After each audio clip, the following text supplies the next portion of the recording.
Good day and thank you for joining Civilnet. Today my guest at the studio is Mr. Boghossian from the Boghossian Foundation. Boghossian Foundation, a lot of people might have heard about it from the Lovers Park. The foundation has been operating in Armenia since 1992 and has done work from developing infrastructure to the arts and cultures to renovating parks. Thank you for joining us today, Mr. Boghossian. Thank you. And my first question, your foundation has been in Armenia from the very first days of independence, and now so much time has passed. Your overview of the development and your evaluation of the foundation's own work, in what ways have you been able to help? Which areas have been more problematic? Your favorite projects? Well, I have to say from the first day when we started engaging in Armenia and participating as a foundation in activities here, we never thought it would be an easy ride.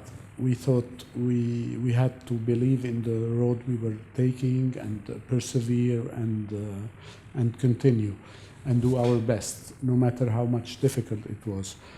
I have to say that overall our projects have been functioning good. We've had numerous projects. Some of them are a little bit less active, but the others are very vibrant and good. And we're satisfied with the overall evolution. Myself, it's been like a few years. In the first 15 years, I've been like regularly coming to Armenia. I was a member of the board of Հիմնադրամին, so I was participating actively in the organization, also in following our projects. Lately, I've left it to my nephews, so they were taking over. So it's been like 3-4 years I didn't come to Armenia. And I have to say that I've been positively encouraged by the evolution since like 4 years in terms, I would say, I know people are complaining economically, but I have to say everywhere economically it's getting tougher. So I'm looking at it from a more positive angle. I see, I have a feeling as an outsider looking at the city, maybe it's more typical of Yerevan, but we have to talk of the whole country as such, and maybe the rest of Yerevan, outside Yerevan, is not following that way. But I kind of felt that we were, the economy was, the general dynamic of the country was better, was more hopeful, I would say. That was just a feeling. I didn't delve into any details, but it was just an impression from what I felt. Mr. Boghossian, at one point in the foundation's own projects, and for Armenia, a foundation goes from infrastructure development to creating a park. Because for me personally, when I heard the news of Lovers Park, I think finally this is a step towards development. This means we're at a point where we can start taking care of parks instead of taking care of more basic needs. And for you, when was this point and where you realized that such projects, again, with the presidential prize as well, which your foundation has established, when was this point where you had this, feeling that let's go towards something else, the next level? Well, as you said, originally we were focused more on the humanitarian dimension. We worked on bringing potable water to villages or to renovate schools or things like that. But at one point we had to go somewhere else, and our foundation was taking a direction to go more on the cultural side. And I've always been close to environmental issues, and I remember in the late 90s I was hearing all the time talks about the parks being transformed into public places, cafes and this and that. And I had the visit of President Kocharyan in Europe, and this is where I suggested that I would, if we were given a park, we were willing as a foundation to help restore it, renovate it, and protect the environment. So that was how it started. This is what we've been doing with the Lovers Park. We've been very happy with our park director, Sarhad Petrosyan, who has been doing a fantastic work, maintaining the direction we set. It was a message of protection of the environment, of creating a green space, a good space for people to enjoy. And so I have to say I'm very proud of that project. It is, I mean, we're so happy to, any project needs to be kept alive, and whenever I go to the park I always see people, and so I'm very happy with that result. The President's Prize is also part of that same dynamic where we thought it was important that we recognize the talent of the best in Armenia, of those who had dreams, of those who had ambitions, those who were doing the best. And we always thought that without dreams, without putting the bar high, you cannot reach other levels, higher levels. And so this is a testimony from our foundation to those who do their best between us every year in different branches, in different sections, and to who need encouragement and needs to know that they're it's a kind of recognition. One of the last prizes we created within the President's Prize is the one that recognizes the effort done by the individuals to make the genocide recognized. So this is we're very proud also of that initiative, and I think today with the Pope's visit, seeing the Pope also giving a bigger commitment toward the recognition of the genocide is such a happy occasion.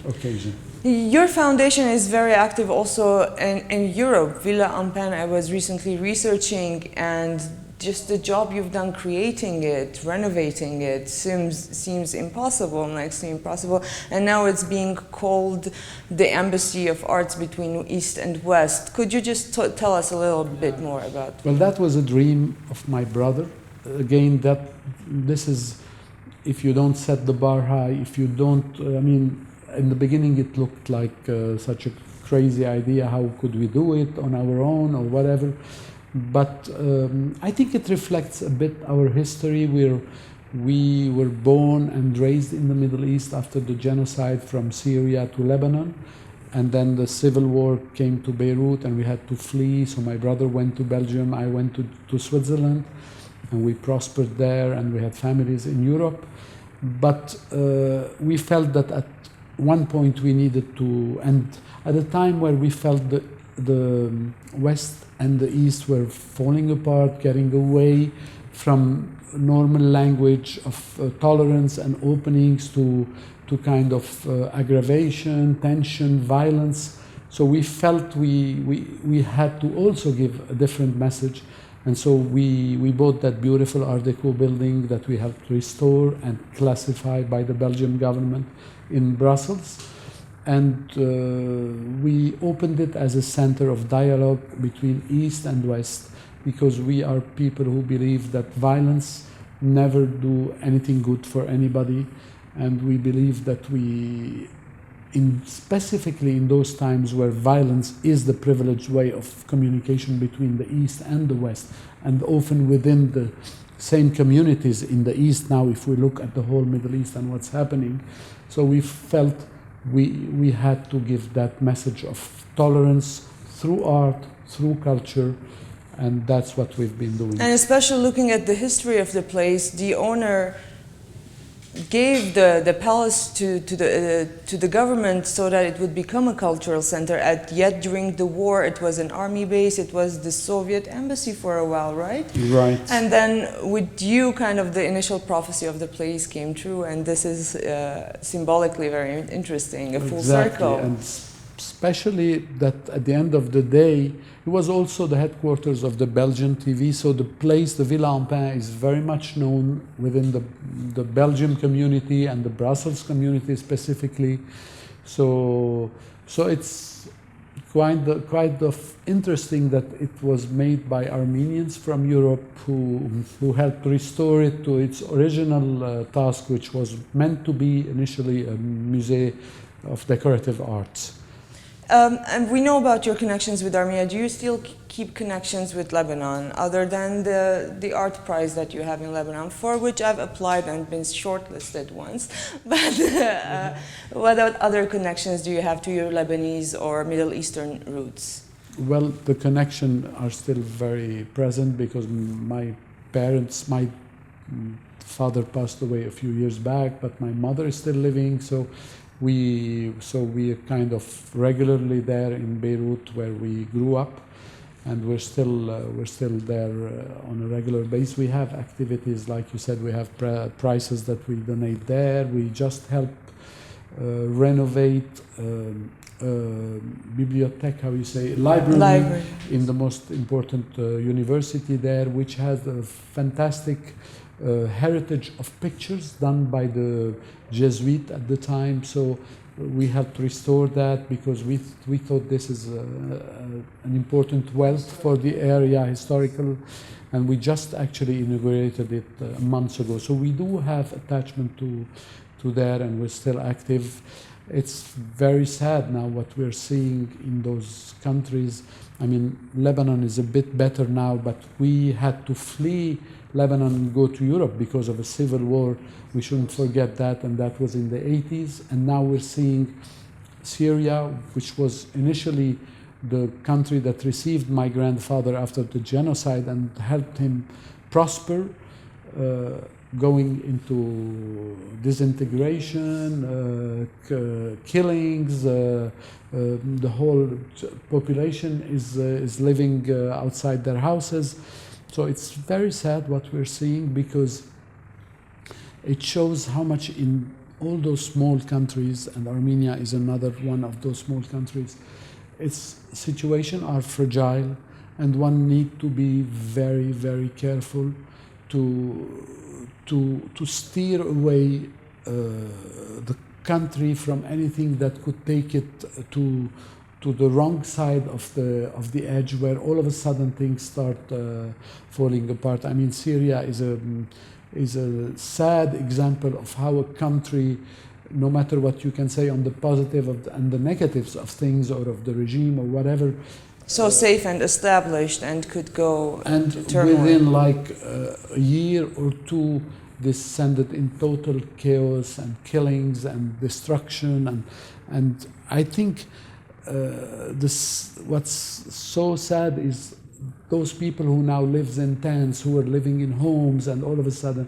So I think it's so important, and we've seen those two countries where we grew up, whether Syria and Lebanon, who each one had their sad experience, and I think it's so important to have a very wise leadership that helps steers the country away from aggravations, from tension, who make sure that the whole people feels part of the country.